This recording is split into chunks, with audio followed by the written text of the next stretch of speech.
Um assunto muito importante, é algo que nós fazemos muito no nosso dia a dia, principalmente na área hospitalar, que é punção venosa. A punção venosa, ela tem suas particularidades teóricas tão importantes quanto as habilidades práticas, técnicas, que talvez seja uma das maiores preocupações para o público da enfermagem, que é a tal da punção venosa. Como é que eu faço a punção? Eu tenho dificuldade para fazer punção, não consigo ver a veia e tal. Essa é uma preocupação técnica, mas existem outras preocupações que vocês deveriam ter também ao trabalhar no dia a dia e ter esse contato com as vezes do paciente. Então é isso que eu vou falar aqui hoje, né? Eu não vou fazer nenhuma demonstração prática, mas o que eu vou te falar aqui vale muito mais do que uma demonstração prática. Por quê?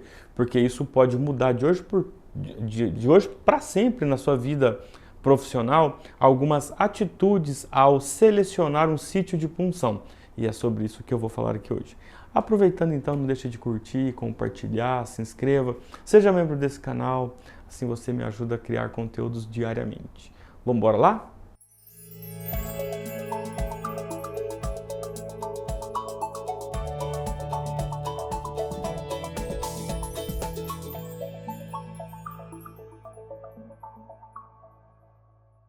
Bom, o primeiro passo para você fazer uma punção venosa é você entender o porquê você vai fazer a punção venosa. Então isso é muito mais importante, tá, do que a técnica em si. Por exemplo, tem um motivo. Qual é o motivo?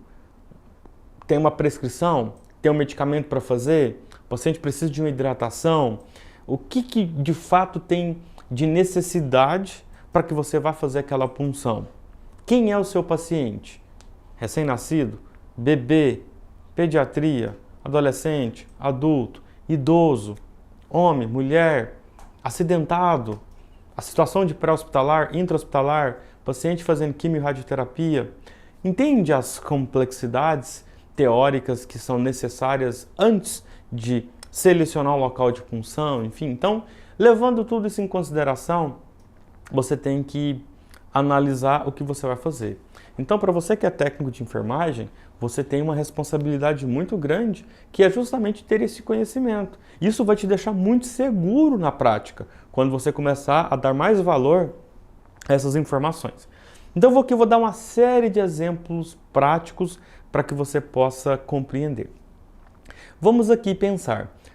Tem uma prescrição médica para que você faça a instalação de 1000 ml de solução fisiológica nas próximas 12 horas no seu Joaquim. E ele não tem nenhum acesso e precisa receber 1000 ml em 12 horas. Você precisa fazer cálculo de gotejamento, mas isso não é a pauta para aqui para o vídeo. Então vamos lá. Esse paciente vai ficar 12 horas com um catéter. Então o que você tem que pensar? Qual é o catéter que eu posso utilizar? Um catéter agulhado ou um catéter não agulhado? Um catéter não agulhado, porque vai ficar 12 horas, risco de infecção, né? A agulha traz ali um risco maior de infecção. Agora, qual local que você vai escolher? Você vai escolher articulações ou você vai escolher um local que não é uma articulação? Importante, tá? E qual o tamanho do catéter? Peraí, seu paciente vai receber isso por quê? É porque o médico prescreveu. Isso não é resposta. A partir de hoje, entenda. Prescrição médica não é resposta para as perguntas que eu faço para você. Então, vou fazer as perguntas que tem que ficar na sua cabeça. Por que eu vou instalar 1000 ml? Não é porque o médico prescreveu, não. É porque esse paciente tem uma necessidade e essa necessidade, para ser resolvida, tem aquela prescrição.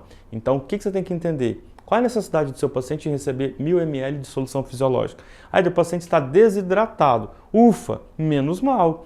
Então você pode escolher um calibre 22, um calibre 20 para o seu paciente. Não é um paciente que está grave, ele pode agravar, mas é um paciente que está ok. Se for só para instalar isso, nenhum medicamento, então você pode pegar aí um 22-20 tranquilamente para o seu paciente independente aí, independente, tá tranquilo. Agora vamos imaginar de forma diferente, tá? Vamos instalar, o médico com a mesma prescrição entrega para você, para o seu Joaquim, só que o contexto vai mudar um pouquinho. Olha, você precisa colocar 1000 ml de solução fisiológica em 2 horas. Peraí, qual que é a diferença de 2 horas para 12 horas? o tempo de infusão. Em 2 horas eu vou colocar 1000 ml. 1000 ml é 20% ou 1/5 do débito cardíaco de alguém. Então esse paciente está grave. Então aqui eu recomendo que você use 18 ou 20, de preferência o 18, porque se 2 horas você precisa de 1000 ml, cara, tem coisa aí importante. Entendeu? Então é esse tipo de raciocínio que é importante que você tenha.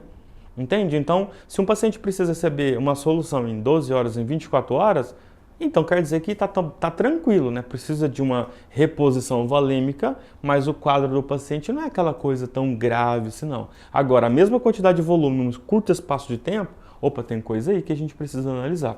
Pegou essa dica? Só uma dica rápida aqui, tá? Vamos agora entender o seguinte. Você tem uma criança de 3 anos de idade, e tem para você fazer alguns medicamentos, essa criança vai fazer exames, vai fazer os exames, vai analisar os resultados desses exames para ver se ela vai internar ou não. Opa, fichinha tem que cair aí, hein? Então você tem que fazer um acesso pensando na internação dessa criança. Se ela não for internada, tudo bem, tira o acesso, acabou. E se ela for internada, o acesso está pronto.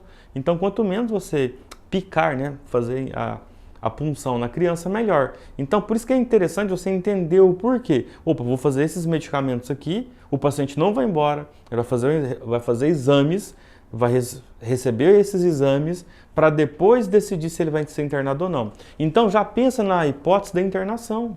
Porque se ele for internado, ele vai precisar de um acesso de internação, que é diferente de um acesso rápido. Então, mesmo que o medicamento seja um medicamento que você faça de uma forma rápida no paciente, mas você não sabe o que pode acontecer posteriormente, você vai precisar de internar. Então, para você já ir pensando e raciocinando na punção, é isso. Agora, quais são os riscos de punção? Tá? A gente tem diversos riscos. Os riscos começam primeiro pela solução que existe para ser infundido. Qual a solução? Qualquer medicamento coloca o paciente em risco. Então, o que é interessante a gente lembrar? Que existem alguns medicamentos muito ácidos e esses medicamentos podem causar flebite no paciente. Então, se você entende que algum medicamento ele é mais ácido, um medicamento ele tem essa peculiaridade, né, de acidez, por exemplo, você precisa de um acesso calibroso. E um acesso calibroso, você tem que fugir da região palmar do paciente, né? Você tem que pensar em acessos em onde você consegue ter veias calibrosas. Isso é importante. Então, veias calibrosas minimiza riscos de flebite. Não quer dizer que está isento, tá bom? Então temos que fazer, por exemplo, uma noradrenalina, porque o paciente chegou passando muito mal, pressão lá embaixo, e o médico solicitou a noradrenalina aqui na emergência. Legal, é uma emergência. Você precisa começar com acesso periférico, então você não vai fazer na mão. Não é porque é periférico que você vai usar na mão. Peraí, é periférico, mas vou fazer noradrenalina, um medicamento muito ácido. Então vou fazer uma região calibrosa, importante, tá? O paciente chegou com hipoglicemia. Beleza, chegou com hipoglicemia, precisa de um acesso calibroso, porque a glicose causa flebite pela sua composição. Então vamos pegar acesso em locais calibrosos. Então, a partir do momento que você começa a entender a solução que você vai colocando no seu paciente, você começa a melhorar o sítio de punção. O sítio quer dizer o local. Então, quanto mais calibroso for o local, menor é o risco de ter alguma interação, algum tipo de reação referente a esse tipo de aplicação. Então, basicamente, é isso que a gente precisa levar em consideração, tá? Por que você deve evitar as articulações? Primeiro, que quando você não evita a articulação e deixa um paciente por muito tempo ali, ele fica com o braço restrito e dói pra caramba ficar com o braço esticado o tempo inteiro. E se esse paciente em algum momento cochilar ou esquecer do acesso ali e mexer, perde acesso. Ou seja, perder acesso é igual a riscos, né? Cada vez que você faz uma punção, maior é o risco de infecção por tentativa de punção ou por punção no paciente, tá bom? Então, é um vídeo mesmo para você começar a raciocinar o que você tem que fazer, qual o tamanho que você tem que pegar e qual seria o local. Então, com o tempo, você vai pegando isso de forma automática. Então, para quem está entrando agora, eu sei que a preocupação é procurar ver a veia. Nem sempre você vai ver a veia. Geralmente você vai por anatomia. Assim que eu ensino meus alunos. Ir por anatomia. Primeiro você vai por anatomia. Opa, achei aqui uma veia. Opa, essa veia tá legal, tá calibrosa. Eu vou fazer ali, tá? Pacientes quimioterápicos, que usam quimioterápicos, radioterápicos, tem veias difíceis, paciente que faz hemodiálise, principalmente os renais crônicos, no braço que ele tem fístula arteriovenosa, não se pode fazer a punção. Tá? Então, ou seja, tem diversas particularidades que são interessantes ao pensar uma punção venosa, simplesmente só para puncionar e fazer o medicamento, ou puncionar para talvez tirar uma amostra de sangue. Então, é importante ter conhecimento mais a fundo de teoria também, para que você possa ter mais segurança ao fazer uma punção. Talvez você vai ver uma veia no local que não é ideal para fazer. E aí é aquele negócio, ou você faz ou você não faz, mas se você faz, existe um risco. Então você tem que estar pensando que seu paciente, a gente tem que minimizar o máximo possível os riscos, mas tem situações que aquele risco vale mais, aquele risco é um benefício para aquele paciente, ou seja, existe um risco, mas o benefício ele é maior para aquele paciente. Só que isso tem que ser pensado, não pode ser toda vez ir sempre na veia que você está vendo, a veia mais fácil. Tem que ser naquela que condiz com o que você vai fazer e com a situação clínica do paciente. Gostaram, pessoal, desse tipo de vídeo, nesse formato? Querem mais conteúdos assim? Ó, coloca aqui nos comentários que eu penso no que eu posso fazer para vocês para te ajudar na sua prática clínica.